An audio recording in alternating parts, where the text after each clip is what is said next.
A lot has been happening at No Jumper recently, and the situation is pretty interesting to say the least. Been a No Jumper fan for a long time, so like everybody else, naturally I have my own opinions on these situations. Respect to the No Jumper crew, they have some of the most entertaining public figures and social influencers in the game. But part of being a social influencer is being in the public spotlight, and like anybody you've grown to enjoy watching on camera, sometimes you agree with them and sometimes you don't. This is my take, based off what I see when they're on camera in regards to Flacco, the changing social dynamics within the No Jumper crew, and the 16 interview. Let's get into the meat and potatoes of the situation, and who gets to the meat and potatoes better than the big booty menace himself? The way he came into the No Jumper Squid Games can only be appreciated by those of us who play no games. Flacco is shooting through the ranks like the girthiest lightning bolt you've ever seen. And to be honest, I'm not so sure everybody is enjoying all the noise he's making at the moment.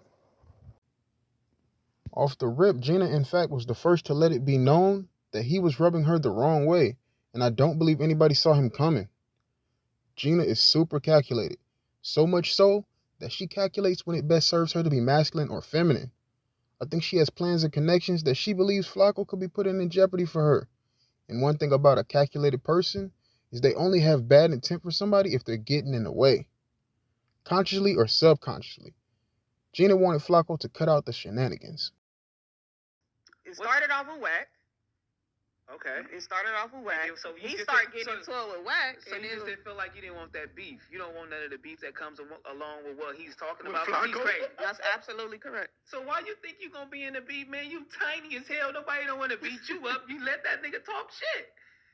In the What did he say? In the event that he said something, somebody gonna get at me and be like, "Why the fuck you didn't say nothing?" Words have meanings. So when No Jumper began speaking things into existence that weren't necessarily going to happen, it threw me off, bruh. I understand part of the typical viewer's misunderstanding of Gina stems from her RBF, bruh. But people must understand, when you grow up in a particular environment, you learn to watch what you do and say. She even mentions how part of her values growing up was not running her mouth. You know what else is part of your values taught growing up in that type of environment? Protection of your own. Because we all we got, man. Especially if you're breaking bread with said individual. So what this individual is your coworker and podcast host. It's safe to say y'all have the potential to make a lot of money together. So why would you speak danger into existence for this person unless he was in the way of something you value more? Yeah, I know, but you trying to protect your My name is everything. I was just telling y'all about the situation where the nigga said that I said all this shit about him that I didn't say, and come to find out, Vic said it on Mad Lately. And the nigga went off on me in Clubhouse. You was fucking talking about me. You got me fucked up. Da, da, da, da. And then it came out, oh, you didn't even say that. Well, you know what, Gina? You the only one I know at the table, so that's why I said you said it. First of all, oh, mustard? Is that what we're talking about? No, I'm just saying, let's not avoid the conversation. Yeah. I mean, but that's his best. First off, let's stay off of Clubhouse. In my opinion, Gina is most motivated by how much she's associated with. She's here to protect her name, and that's cool. But it seems like she's attempting to keep positive connections with people that blame her for issues in regards to what her coworkers say without bothering to do their own research. This introduces her intent for Flacco to stop being so Flacco because it could mess up the thing most valuable to her. And this is the definition of politicking, bruh. She's a self-admitted citizen, so why politic to protect your connections with gang members over what a citizen is squeaking on? Let them squeak. Every now and then, I'll take a glance in the comment section to see if I'm tripping, and very first comment I see at the top, bruh, read, Gina is the type who leaves the party she invited you to so she can go hang out with her cool friends. And I couldn't agree more. She's clearly motivated by how much she's associated with, and that's cool. But you can't please everybody. So why not rock with the person you're getting money with currently? I don't know, man. Everybody's different. But let's speak on another force with a different motivation. I told you that. Ain't nobody still know what I did. He doesn't even pick on my phone call. Yep, you guessed it. We're speaking on Rico Strong's stunt double himself. And yes, I said that correctly. Imagine calling a legend armed with a piece, like a street sign, your stunt double. No, man. I don't want to hear it. AD's ego has gone unchecked for too long, and that squabble with the little Chinese man didn't help. Nah, in all seriousness, I love China Mac, man, and he's the realest in the game. And honestly, I don't believe he would have called out AD if he didn't truly believe AD stole his idea. That's in the past. Love his food channel on YouTube as well, but I honestly think he bit off more than he could chew when he called out AD. I don't know if y'all saw the fight, man, but I thought I was watching an episode of Mac Eats, man. That's a whole nother topic, though. What I'm trying to say is AD has always been the man. But when you're the man, it comes at a cost. Your ego must be fed consistently. So imagine AD forced to watch somebody's fat auntie rise through the ranks of No Jumper in record time. Flacco's rising to current number 2 could be rubbing him the wrong way. And low-key, AD has major love for Flacco. But AD is not a number 3 type of guy. Hell, AD is not even a number 2 type of guy. Flacco noticed this, and this is the reason he praised AD and his girls so much off top. That's one of the 48 laws of power. But AD is no dummy. So he followed suit. So what else is he supposed to do? I feel like keep your opinion, but there's ways to say it. So like if you don't like an album, you can say, man, I don't fuck with that album. AD mentions how there's a way to say things so they're not so controversial. And I agree. But when AD and Academics had their conversation, Academics brought up a candid point that was never really fully addressed by AD. When Academics mentioned how Adam brought Flacco in for a reason. Adam's last name isn't Grand Mason for no reason. This is an individual equipped with keen insight and vision on how the decisions he makes will take effect in real time. And Academics sees his vision and knew it was time for him to make an interception. They're playing 4D chess on a level us average persons won't ever fully understand. And that's why they are where they are in life. Some humans just have incredible equipment, but that's another topic.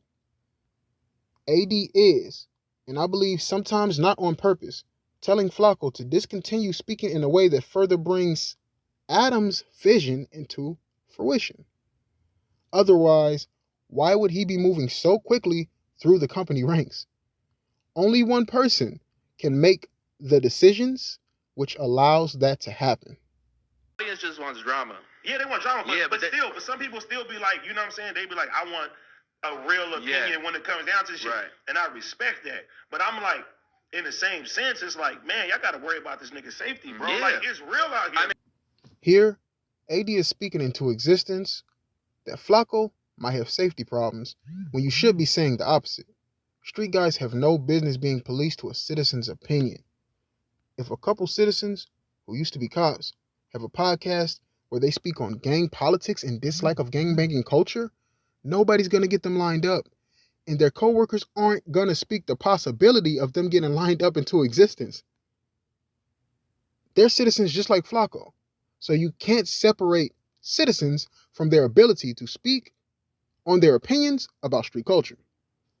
Perfect example is when AD reneged on his view of Charleston White, and now has said how much he respects Charleston's right to have his own opinion. And Charleston talks way worse than Flacco does. This man said if someone calls him a Negromite, he would be upset. And then AD calls someone a Negromite on the very next episode of No Jumper, right beside Flacco. So some of the reasons he gave for what he felt was disrespectful from Flacco, he uses to benefit himself the very next week. Make it make sense. Anybody. Fine. I'll tell you what makes sense. Allowing Flacco to do what he came to do. And bringing a little more nuance instead of treating him like a nuisance. I don't want to see nothing bad happen to that nigga, bro. You gotta stop speaking up on the gang shit too much, bro. Me, personally, I really don't give a fuck about what he's saying. I think he should just be himself. He should keep going at it. You know what I'm saying? Not gonna go outside and help him when they trying to twist his ear that nigga. You don't care. I'm not, and I don't give a fuck. I mean, this is what he wants to do with his life. As a man, You know what I'm saying? This is how he wants to take his approach with his career. Let him do that shit.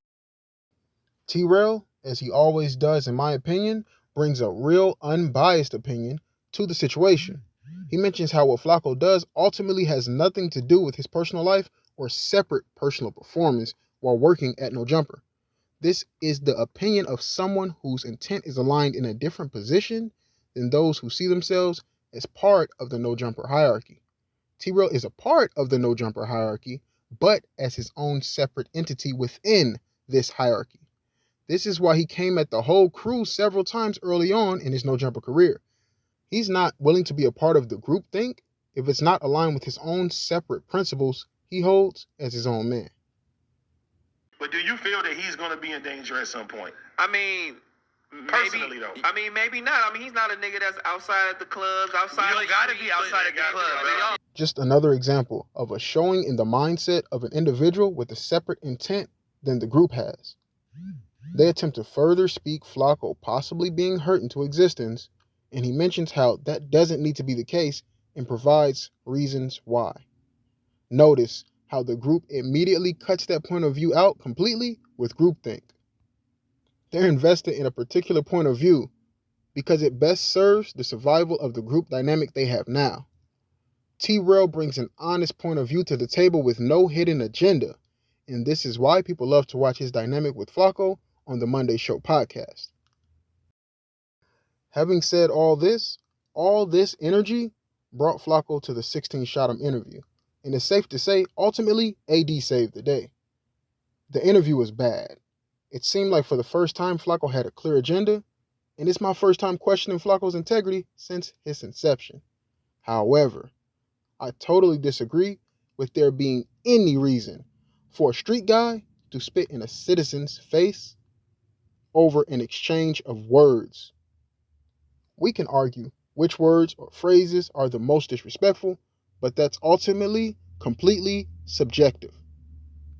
What's not subjective is the universal, intimate act of disrespect that is gathering, aiming, then spitting your warm, moist, smelly bodily fluids out your pursed lips at another human being that didn't give you consent to do such a thing, bruh.